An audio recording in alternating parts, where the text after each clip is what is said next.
Nuestra Señora de Notre Dame. De Victor Hugo. París, siglo XV. Bajo el cielo gris de una ciudad vibrante y desigual, el bullicio de la plaza de Grip resuena como un corazón vivo. Es el día de los locos, la jornada del desorden y la sátira, donde el pueblo se permite reír del poder. Las campanas de Notre Dame repican con fuerza, y las sombras de las torres góticas se proyectan sobre una multitud ansiosa. Entre risas y máscaras, aparece una figura que hechiza al instante, Esmeralda, una joven gitana de belleza fulgurante.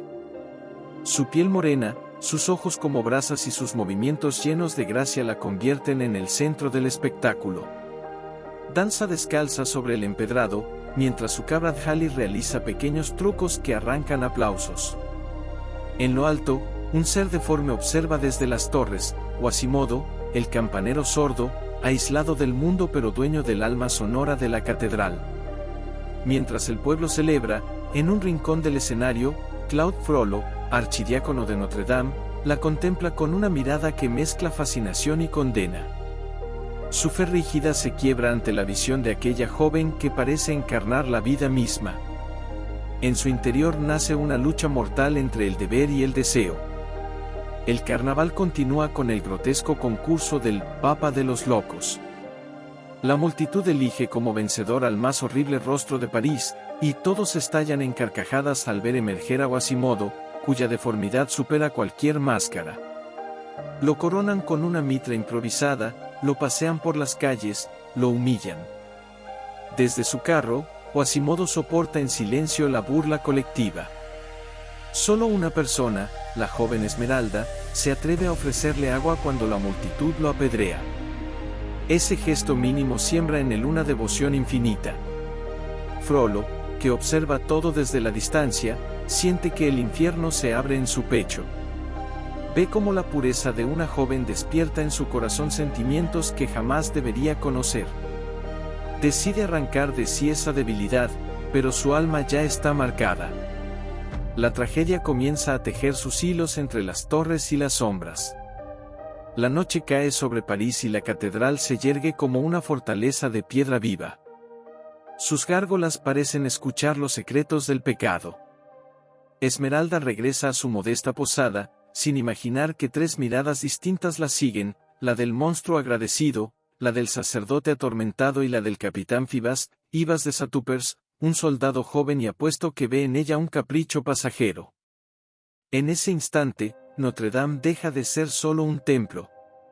Se convierte en el testigo mudo de una historia donde la fe, el deseo y la inocencia colisionarán bajo el mismo techo. Esa noche, las campanas suenan con un tono diferente, como si Quasimodo, desde las alturas, quisiera advertirle al mundo que el destino ya ha comenzado a girar. La luna se alza sobre los tejados de París, bañando la catedral de Notre Dame en un resplandor plateado. Las calles adoquinadas se llenan de sombras que se mueven como espectros, y en la distancia resuena el toque de queda. La ciudad duerme, pero el deseo y la obsesión no conocen reposo. Esmeralda camina sola por una callejuela empedrada. La joven gitana, cansada después de bailar durante el día, lleva a su cabra Djali bajo el brazo y tararea una melodía triste. A lo lejos, el eco de unos pasos rompe la quietud. Dos figuras la siguen de cerca, Claude Frollo y Quasimodo. El sacerdote, consumido por una pasión que confunde con condena divina, ha ordenado al campanero secuestrarla. «Tráemela», le susurra con voz de hielo. «Tráemela y el cielo te recompensará». El pobre Quasimodo, incapaz de resistirse al hombre que lo educó y lo rescató del abandono, obedece sin comprender del todo. Con su fuerza descomunal y su corazón tembloroso, se desliza entre los callejones como una bestia en pena. Esmeralda percibe el peligro cuando ya es tarde. De la oscuridad surge la sombra de Quasimodo, que la envuelve con sus brazos y la levanta del suelo. Ella grita, se debate, patalea con furia. Djali balacea de miedo. El sonido del forcejeo llega hasta una patrulla de soldados que ronda las calles. Entre ellos está Ibas de Satupers, el apuesto capitán que había quedado prendado de la joven durante el festival. Con un gesto rápido, ordena avanzar. Las antorchas iluminan la escena, Esmeralda forcejeando, Quasimodo atrapado por la luz y el miedo. Suelta a la muchacha, engendro del diablo. Grita Fibas, desenvainando la espada. Quasimodo intenta explicarse, pero su voz ronca y quebrada se pierde entre los insultos. Lo derriban, lo atan y lo arrastran por el suelo. Frollo, oculto entre las sombras, contempla la escena con el alma desgarrada. Su plan ha fracasado y su vergüenza lo devora. Ve cómo su sirviente, su criatura, es llevado preso, mientras él se esconde como un cobarde. Esmeralda, aún temblorosa, se aferra al brazo de Fibas. Él la mira con una sonrisa galante, mezcla de ternura y vanidad. «Estás a salvo, hermosa», le dice. «Mientras yo viva, nadie te tocará». Ella lo observa, y en sus ojos asoma un brillo que mezcla gratitud y fascinación. El héroe de su rescate se convierte, desde ese momento, en su sueño. Días después, Quasimodo es llevado ante el tribunal del rey. Nadie escucha sus balbuceos, su sordera lo hace parecer más monstruoso aún. Lo condenan a ser azotado en la plaza pública, frente a todos. Cuando llega el día del castigo, el sol cae con violencia sobre su espalda desnuda. Cada latigazo resuena como una campanada de dolor. El pueblo ríe, lanza frutas podridas, lo insulta. El verdugo cuenta los golpes, pero la multitud pide más.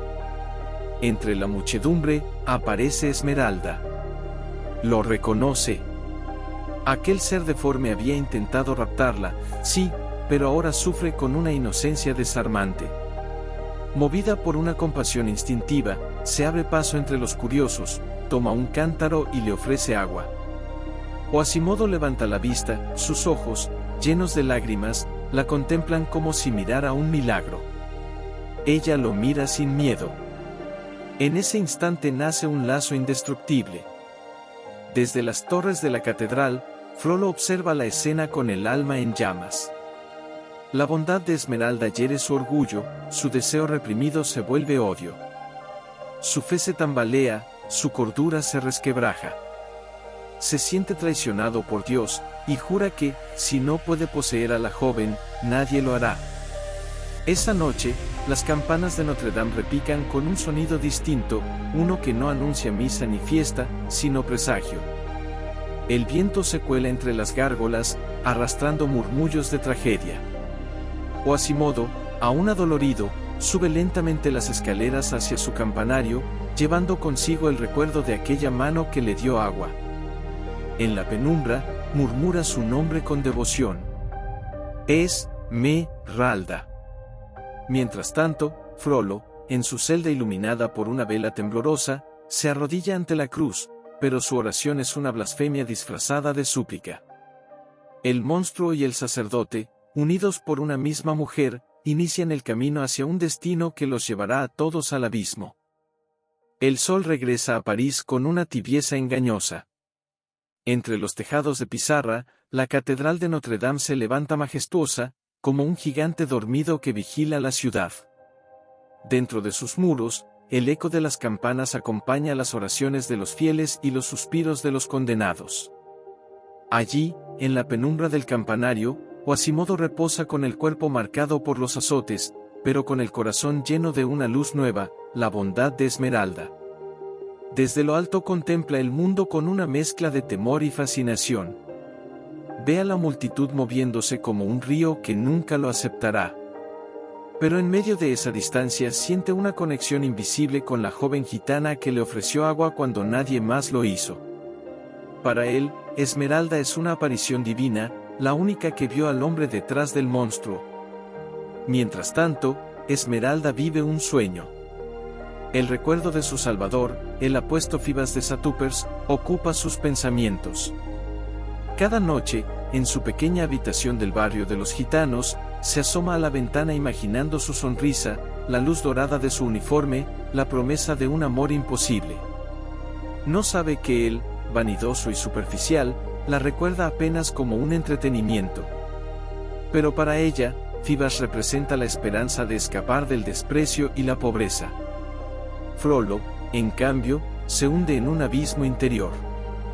En su celda del claustro, rodeado de libros, intenta apagar con oración lo que el deseo enciende. Se golpea el pecho, se arrodilla, invoca el nombre de Dios, pero en su mente resuena solo uno: Esmeralda. El sacerdote que una vez fue ejemplo de virtud se convierte en un alma desgarrada. Sabe que su amor es pecado, y aún así no puede resistirlo. Su obsesión lo devora, y la pureza que admira en ella se transforma en condena. Una noche, incapaz de soportar más, Frollo busca a Phoebas y le ofrece dinero a cambio de verlo con Esmeralda. Fingiendo ser un curioso espectador, planea presenciar su encuentro. El capitán acepta sin pensarlo mucho, lo excita el peligro y le divierte la idea. Así, bajo el manto de la noche, los dos hombres se dirigen a una posada del barrio portuario. Allí, en una habitación perfumada por incienso y flores, Esmeralda espera con el corazón desbocado. Viste su falda más colorida, lleva en el cabello un pañuelo rojo y en las manos un temblor de emoción. Phoebas entra riendo, la toma entre los brazos y la besa con ligereza. Ella se deja llevar, ciega por la ilusión. Tras una cortina, oculto en la penumbra, Frollo observa la escena con el alma desgarrada. Su rostro se contrae en un gesto de dolor y furia. Siente que el mundo entero se burla de su fe, que Dios lo ha abandonado. De pronto, un destello de acero. El sacerdote, enloquecido, se lanza hacia ellos y hunde su daga en el pecho del capitán. Esmeralda grita, se arrodilla junto al cuerpo de Phoebus, mientras Frollo huye entre las sombras. El caos estalla. La muchacha es arrestada, acusada del crimen, y su destino queda sellado por una mentira. Nadie escucha sus protestas ni sus lágrimas. El nombre de Frollo permanece oculto bajo el silencio del poder. En la catedral, Quasimodo se entera de lo ocurrido. Siente que el mundo se derrumba. La mujer que le devolvió la humanidad está ahora prisionera por un crimen que no cometió. Se arrodilla ante las campanas, como si pudiera hablar con Dios a través de su sonido. Sus manos tiemblan al tocar el bronce. Entre lágrimas, jura protegerla, aunque deba enfrentar al mismo cielo. Mientras tanto, en su celda, Frollo contempla desde la ventana la ciudad dormida. En su mirada hay un vacío insondable. Ha cometido el pecado más grande y lo sabe, pero no siente arrepentimiento, solo una especie de éxtasis oscuro. Si el amor me condena, murmura, prefiero el infierno.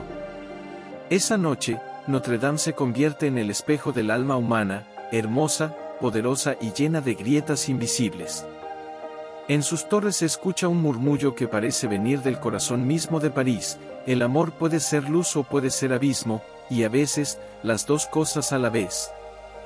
La noche había cubierto París con su manto de sombras cuando Esmeralda fue conducida a la catedral. Quasimodo, el jorobado que la había salvado del cadalso, la sostuvo entre sus brazos con ternura, como si cargara el último rayo de luz del mundo. La llevó a lo alto, hasta su santuario entre las campanas, donde el sonido del bronce parecía latir con el pulso del cielo. Allí, entre la piedra y el eco, la joven gitana encontró un instante de respiro, una ilusión de seguridad ante la tormenta que se cernía sobre ella. La catedral se convirtió en su refugio. Entre las gárgolas y vitrales, Esmeralda descubrió la nobleza escondida de aquel ser que la había protegido. Quasimodo, tímido y silencioso, la observaba a distancia, sin atreverse a perturbar su descanso. En sus ojos deformes brillaba una ternura que no conocía nombre, una devoción que rozaba lo sagrado. Él le traía agua, pan, flores arrancadas del jardín del claustro, y al marcharse, la miraba como quien contempla un milagro. Desde las alturas, Esmeralda veía el mundo reducido a un laberinto de tejados, y comprendía que aquel gigante deforme era su único guardián. Comenzó a hablarle con dulzura, agradeciéndole su bondad, y Quasimodo, al oír su voz, sentía renacer el alma que la burla del mundo había sepultado. En el tañido de las campanas hallaba consuelo, las hacía sonar para ella, como si fueran himnos de amor. El aire se llenaba de notas solemnes que estremecían el amanecer, y los pájaros huían asustados por tanta emoción. Mientras tanto, el archidiácono Claude Frollo no encontraba paz. Su obsesión por Esmeralda lo consumía como fuego sagrado. Vagaba por los corredores de Notre Dame, atormentado entre el deseo y la culpa, hasta que la presencia de la muchacha en el templo lo llevó al borde de la locura. Subía a las torres, espiaba entre las sombras, y veía a Quasimodo junto a ella, riendo con inocencia. Aquella escena lo desgarraba. ¿Por qué ella lo mira así y no a mí?, murmuraba, con los ojos encendidos de celos. Una tarde, mientras el sol se filtraba por los vitrales como un incendio de colores, Frollo se acercó a Esmeralda. Le habló con voz temblorosa de redención, de amor divino, pero sus palabras estaban manchadas de deseo. La gitana retrocedió, horrorizada, al comprender el abismo que habitaba en aquel hombre. Quasimodo apareció y, viendo el miedo en su rostro, se interpuso entre ellos con un rugido que hizo temblar las piedras. Frollo se retiró, humillado, jurando que esa mujer pagaría su desprecio. Los días pasaron en un silencio inquietante. Esmeralda miraba hacia la ciudad, añorando la libertad, mientras Quasimodo permanecía vigilante, temeroso de perderla. Entre ambos nació una amistad pura, una alianza de almas heridas por el rechazo.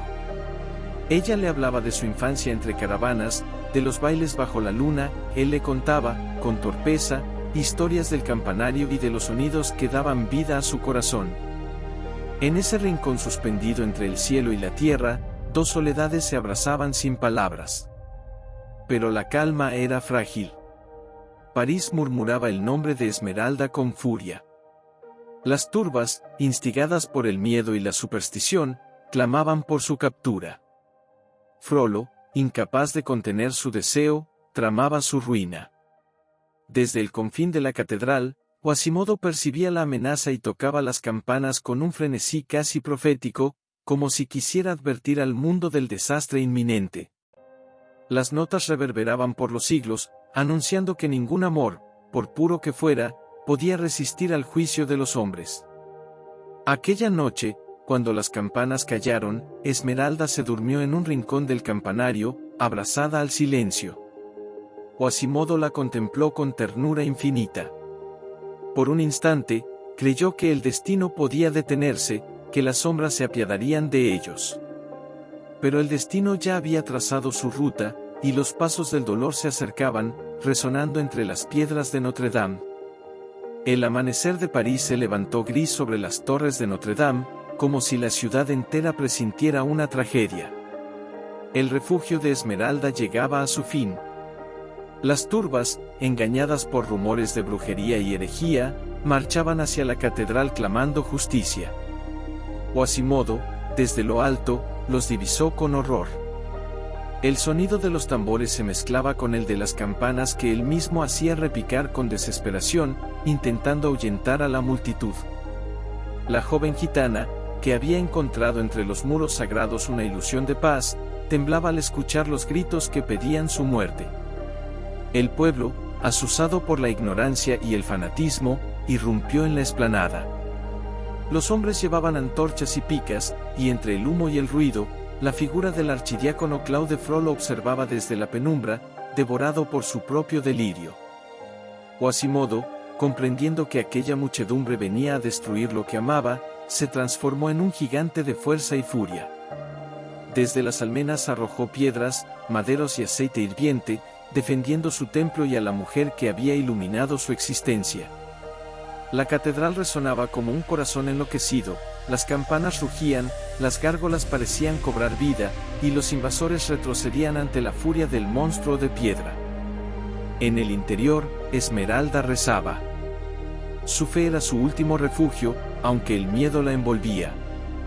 No sabía que en las sombras, Frollo tramaba su caída. Con la astucia del pecado disfrazado de virtud, convenció a los soldados del rey de que debía ser capturada para responder por sus supuestos crímenes. Quasimodo, exhausto por la defensa, no pudo evitar que la arrancaran de sus brazos. Su grito estremeció los cimientos del templo, un rugido de dolor que se perdió entre el redoble de los tambores y las campanas que lloraban por ella. La llevaron a la plaza, donde el cadalso esperaba. El cielo se ennegreció. Entre la multitud, pocos recordaban que aquella joven había sido símbolo de alegría y danza. Los hombres veían una bruja, las mujeres una rival, los jueces un pretexto para reafirmar su poder. Solo Quasimodo, oculto entre las sombras, veía a la inocente que había llenado de ternura su alma.